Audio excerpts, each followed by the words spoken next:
Hello दोस्तों, welcome back to the new blog. स्वागत है आपका एक नए ब्लॉग में। और ये वीडियो भी एक इन्फॉर्मेशन से रिलेटेड होगी।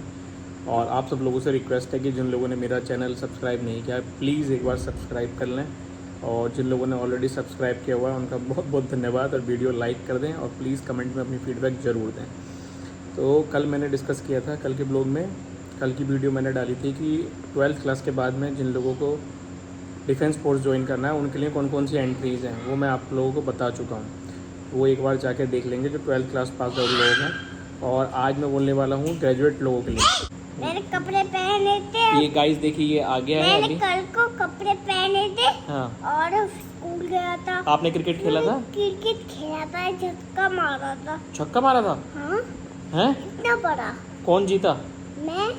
ये मैंने अपने दोस्त को हरा दिया। Wow, very good guys. अभी इसका मैच हुआ था ईशान का स्कूल में, और इसने जो है छक्का मारा, वहाँ पे ये क्रिकेट खेला था, है ना? अब ये क्रिकेट भी खेलने लगा है। देखो गाइस, अभी ये सर मुझे कैप्टन बनाते हैं। कैप्टन। कैप्टन? तुमको कैप्टन बनाते हैं? रेडी। वाह, वेरी गुड। देखा गाइस, कितना इंटेलिजेंट बच्चा है हमारा। गाइस सॉरी यार, मेरा बच्चा है वो बीच बीच में आ जाता है ईशान, क्योंकि बहुत दिनों से मैंने उसके साथ ब्लॉगिंग नहीं की है। मतलब हो गए हैं शायद तीन चार दिन हो गए हैं। बीच में तबीयत ख़राब हो गई थी। लास्ट ब्लॉग मैंने पूरा इन्फॉर्मेशन से रिलेटेड डाला था, तो इसलिए उससे बातें नहीं हो पाई। अभी वो सोने का टाइम हो गया है अप्रॉक्स। थोड़ा लेट हो गया हूँ मैं आज के ब्लॉग में भी, क्योंकि मैं बताऊँ सच में तो मेरा वीडियो डालने का मन नहीं हो रहा था, लेकिन ठीक है, मैंने अपने आप को फिर से बोला कि नहीं भाई, डालना ज़रूर है। क्योंकि लगातार मैंने 30 अगस्त से 20 सितंबर डेली मेरी वीडियो हुई आई है, तो मैंने सोचा कि यार नहीं, चल डाल ही देते हैं। इस तरीके से मैंने अपने आप को बार बार ना पुश किया है। बहुत सारी चीज़ें हैं, तो खैर छोड़ो इन सब चीज़ों को। अभी हम डिस्कस कर रहे थे कि ग्रेजुएशन के बाद डिफेंस फोर्स में जाने के कौन कौन से ऑप्शन हैं, ठीक है।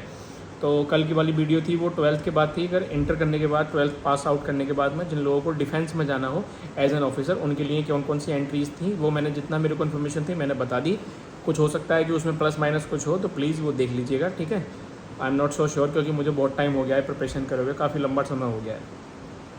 अब मैं बात कर रहा हूँ कि ग्रेजुएशन के बाद की। तो ग्रेजुएशन के बाद सबसे पहले जो नंबर 1 पे आता है, जो बहुत फेमस है, वो है CDS, combined defence services exam. इसको कंडक्ट कराता है UPSC, संघ लोक सेवा आयोग, यूनियन पब्लिक सर्विस कमीशन, संघ लोक सेवा आयोग, जो सेंट्रल गवर्नमेंट है वो इसको कंडक्ट कराती है, ठीक है।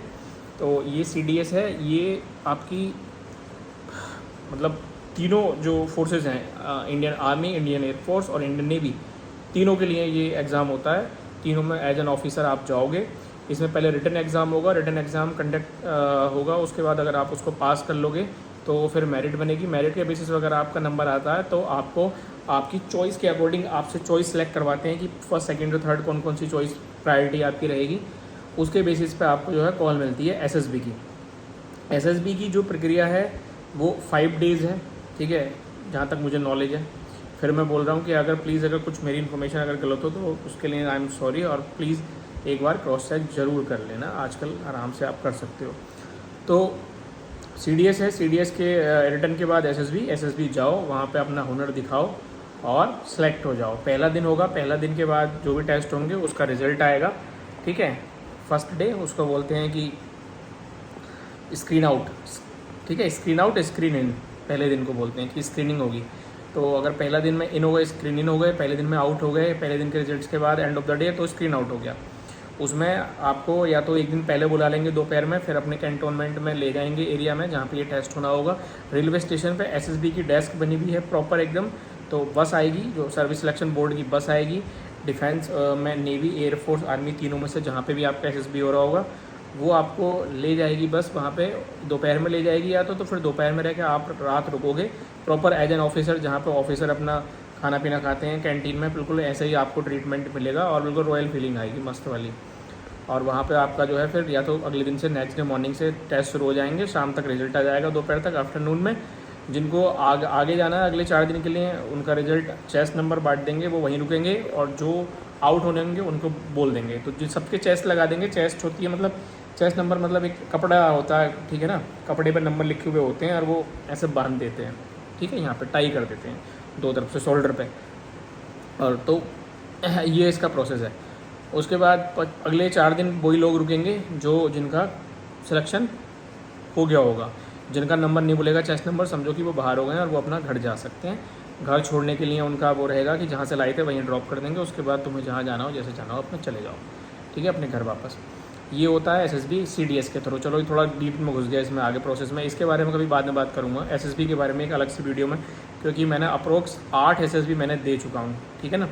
तो अब इसके अलावा दूसरी बात करते हैं कि सीडीएस के अलावा और कौन सी एंट्री है। सीडीएस के अलावा इंडियन आर्मी में अगर आपको जाना है और आप अगर इंजीनियरिंग ग्रेजुएट हैं तो डायरेक्ट आपको 4 एसएसबी मेरे टाइम पे मिलते थे। टीजीसी टेक्निकल ग्रेजुएट कोर्स के 2 बार, एक बार फर्स्ट हाफ में फिर सेकंड हाफ में ईयर के 2 बार जो है एसएसबी मिलते थे। सिंपल अपना फॉर्म भरो, फॉर्म के बेसिस पे आपके मार्क्स होंगे जो भी ग्रेजुएशन के, उसके बेसिस पे आपको कॉल कर लेंगे आर्मी वाले, ठीक है। तो टीजीसी की 2 बार चांस साल में, और फिर एसएससी टैक शॉर्ट सर्विस कमीशन टैक टेक्नोलॉजी, उसके 2 बार चांस। ध्यान से सर्च कर लेना एसएससी टैक और टीजीसी, ठीक है। तो 2 और 2 4 एसएसबी ये हो गए। सीडीएस भी 2 बार साल में होता है, तो सीडीएस के भी 2 हो गए, ठीक है। ये हो गया आर्मी की एंट्री। और कोई नहीं है। कॉलेज से अगर डायरेक्ट आती है तो आती नहीं है, रेयर। अगर आती है कहीं पे कॉलेज में किसी कैंपस में तो फिर जो है ठीक है, वहाँ से एक चांस बन जाएगा एसएसबी का कोई ना कोई एंट्री के मीडियम से। अदरवाइज़ ये ओपन चांसेस हैं, ठीक है। अब बात करते हैं नेवी की। तो नेवी में जाने के भी जो है इस तरीके की एंट्री, जहाँ तक मुझे उम्मीद है मेरे टाइम पे तो मैंने नहीं है इंजीनियरिंग वालों की है, एक टैक्स से रिलेटेड एंट्री है डायरेक्ट कॉल की, उसके बारे में श्योर नहीं हूँ तो उसके बारे में अभी नहीं बोल रहा हूँ फालतू में। एयरफोर्स के बारे में बोल रहा हूँ। एयरफोर्स का अपना से अलग टेस्ट होता है, air force common aptitude test, AFCAT जिसको बोलते हैं, साल में 2 बार होता है। मैं क्रैक कर चुका हूँ उसको पहले, लेकिन उसको क्रैक करने के बाद भी आपको एसएसबी की कॉल आएगी। एसएसबी फिर आपको एसएसबी जाना पड़ेगा। उसके एसएसबी सेंटर देहरादून में है, क्लेमेंट टाउन में, जहाँ पे मैं गया था। और एयरफोर्स का इधर भी है कहीं, बनारस आई थिंक, ठीक है, आई एम नॉट श्योर। तो एएफएसबी एयरफोर्स सिलेक्शन बोर्ड, बात वही है, एसएसबी और एएफएसबी, ठीक है। तो ये हो गया। नेवी का मैं श्योर हूँ नहीं, वो वाली एंट्री जो मैं कह रहा था कि डायरेक्ट एंट्री एसएसबी की है या नहीं है। सीडीएस से तो पक्का है, ठीक है ना। तो एयरफोर्स का अपना अलग भी है, जहाँ पे आपका वो ग्राउंड ड्यूटी, फ्लाइंग और इंजीनियरिंग तीनों स्ट्रीम में, तीनों कोर्स में जो है वो सिलेक्शन अपना अलग भी करते हैं। सीडीएस से अलग भी वो लोग करते हैं। तो सीडीएस तो एक हो ही गया, उसके अलावा ये हो गए जो मैंने आपको बता दिए। एयरफोर्स का भी हो गया। कोस्ट गार्ड अपना अलग से एग्ज़ाम वगैरह तो कुछ नहीं है उसका, अलग से उसके फॉर्म आते हैं, अपना अलग कराता है वो, ठीक है ना, सिलेक्शन। तो कोस्ट गार्ड का अपना अलग है। और नोएडा में हुआ था सेक्टर 24 या 50 में, ठीक है, अपना उनका वहाँ पे सिलेक्शन सेंटर है, वहाँ पर एग्ज़ाम उनका हुआ था, ठीक है। रिटन एग्ज़ाम हुआ था, उसके बाद में फिर वही है कि रिजल्ट आएगा, फिर एसएसबी वगैरह का भी उनका प्रोसेस है। कोस्ट गार्ड का, इंडियन कोस्ट गार्ड भी डिफेंस फोर्सेस का ही एक अंग है। उसको बोलते हैं कि तटरक्षक बल।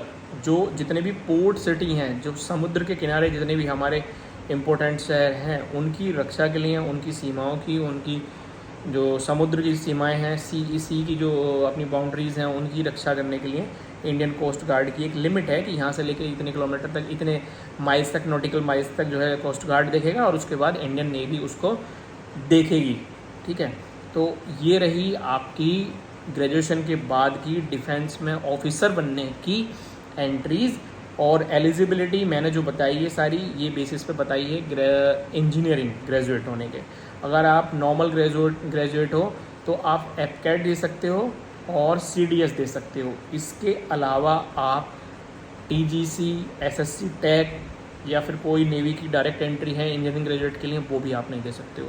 ये इंजीनियरिंग ग्रेजुएट के लिए मैंने बताई है। स्पेशलाइज नॉर्मल ग्रेजुएट्स के लिए सीडीएस और एफकैट। और एफकैट में भी अगर आपके 12th क्लास में पीसीएम, ठीक है ना, फिजिक्स, केमिस्ट्री और मैथ या बायोलॉजी, ऐसा कुछ, मैथ कंपलसरी है, ज़रूर है, ठीक है शायद, तो उसके बेसिस पे दे सकते हो। बाकी स्पेशलाइज कुछ कोर्स उनके अलग अलग होते हैं, तो वो एक अलग चीज़ है, ठीक है ना।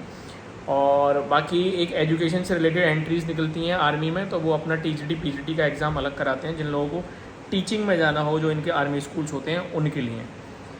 तो जितनी मेरे को इन्फॉर्मेशन थी वो यही थी इसके बारे में। मेनली मेरा जो इस वीडियो को बनाने का पर्पज़ था वो ऑफिसर एंट्री के लिए था, क्योंकि मैंने वही ट्राई किया लाइफ में अपनी। तो ग्रेजुएशन के बाद अगर आपको ऑफिसर लाइन में जाना हो उसके लिए ये है। तो thank you so much for watching this blog. और मेरा आज का संकल्प भी पूरा हो ही गया। लगभग 12 बजने वाले हैं, अभी टाइम है 1.5 घंटा। मैं जल्दी से अपलोड कर दूँगा इसको। बहुत लेट अपलोड करता हूँ, मेरे को रीच नहीं मिलती है इस टाइम पे, लेकिन मैं फिर भी कर देता हूँ, क्योंकि बस आई डोंट नो, बस करना है तो मुझे करना है कोई चीज़, बस यही है। तो यही संकल्प भी है ज़िंदगी का। मैं आपको बात बताऊँ, अभी मैं अपना पर्पस पे थोड़ा सा लॉस्ट किए हुए हूँ, मेरे कुछ पर्सनल रीजंस हैं, ठीक है। लेकिन ठीक है, जो भी है, ये मंत्र है लाइफ का कि अगर जो सोच लिया है ना वो कर लो, और ज़्यादा मत सोचो। और किसी के लिए सोचना आज का कोई फ़ायदा नहीं है। जिसे जो करना है ना वो वही करेगा, घंटा फ़र्क नहीं पड़ता किसी को। इमोशन जोड़ के बेकार है। जिनके लिए तुम कर रहे हो और जिनके लिए तुमने पूरी अपनी मतलब जान झोंक दी ना, उन्हें सालों को तुम्हारी कोई फिक्र ही नहीं होनी है कि तुमने क्या किया है नहीं किया है। तो ज़्यादा एक्सपेक्टेशन लगाने की कोई ज़रूरत नहीं है। बहुत मटेरियलिस्टिक वर्ल्ड हो चुका है, बहुत ज़्यादा प्रैक्टिकल हो चुका है। और इसमें अपना बस यही है, अपने आप को सेफ रखने के लिए कि अपने मेंटल पीस के लिए कि बस जो सोचना है लिमिटेड सोचो, और सोच लिया है तो उसे कर करा के ख़त्म करो, कि इसको बीच में मत रहो। ये पार की लड़ाई ही जीवन में सुख और शांति देगी दिमाग में। सोचा तो कर दिया, और नहीं सोचा तो नहीं करा, और फिर डिफ़िकल्टी लेवल बढ़ता चला जाएगा। जो लोग बैचलर हैं उनके लिए स्पेशली बता रहा हूँ, बिफोर मैरिज जितना करना है अच्छे से कर लो। अगर ये सोचो कि आफ्टर मैरिज कर लेंगे, ये हो जाए वो हो जाए, घर के प्रेशर वगैरह में अगर शादी उदी कर बैठे तो फिर समझ लो कि डिफ़िकल्टी लेवल मैनीफोल्ड हो जाएगा, और फिर आई डोंट थिंक कि तुम बहुत इजीली कुछ कर पाओगे और लाइफ मैस क्रिएट हो जाएगी। तो it's better to start as early as possible, और जल्दी जल्दी करो और स्यापों से ख़त्म हो जाओ, ठीक है। बहुत चीज़ें आगे पड़ी हैं, जनरेशन गैप वगैरह के इश्यूज़ भगवान करे ना देखने पड़े तुम लोगों को, और भी बहुत सारी चीज़ें हैं, ठीक है। सो इंजीनियरिंग ग्रेजुएट्स को या फिर जो ग्रेजुएशन करे हुए हैं बच्चे, उन्हें मेरा यही है, और ज़्यादा लंबा टाइम मत देना, ठीक है ना। प्रिपरेशन वगैरह में अपना प्रिपरेशन करो, एक टाइम फिक्स करो कि इतने साल में मुझे अगर जॉब मिलती है तो ठीक है, अदरवाइज़ मैं अपना कुछ भी अपने पैरों पर खड़े हो अपना काम करो, ठीक है ना। वी आर सेल्फ डिपेंडेंट, कोई ज़रूरत नहीं है नौकरी वोकरी के चक्कर में सालों साल निकालने की। मेरा ये मानना है अपना लाइफ में, ठीक है। बाकी आपकी मर्जी। अच्छा लगा हो तो प्लीज़ लाइक कर दीजिएगा, सब्सक्राइब कर दीजिएगा जो लोग नए हैं, और कमेंट में अपनी फीडबैक भी ज़रूर बता दीजिएगा कैसा लगा आपको, कैसा नहीं लगा। Thank you so much for watching this blog. मिलते हैं आपसे नेक्स्ट ब्लॉग में, जब तक के लिए आपका बहुत बहुत आभार, शुक्रिया, प्यार, गुड नाइट।